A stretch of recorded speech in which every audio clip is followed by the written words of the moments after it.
واليوم بديالة من الدكتور دريد. السلام عليكم.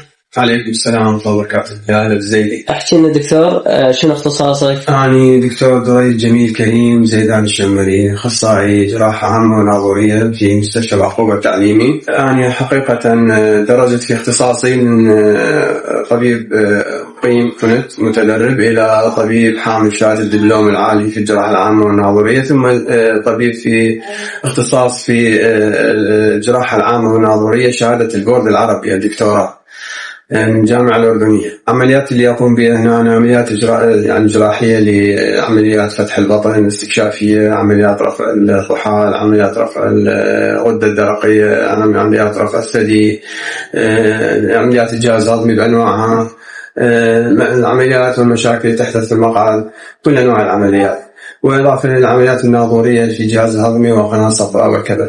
حياتي في بعقوبة القديمة، مدخل شارع الأطباء على نهر فيسان.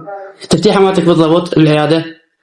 تقريبا الساعة 3:30 إلى الليل لحد ما نخلص عمليات. مع أحيانا أقوم عمليات جراحية دائما في العيادة، عمليات جراحية بسيطة في العيادة، يعني نبقى في الليل يعني مساء نجري العمليات، أو مبكرا قبل وقت العيادة قبل 3:30.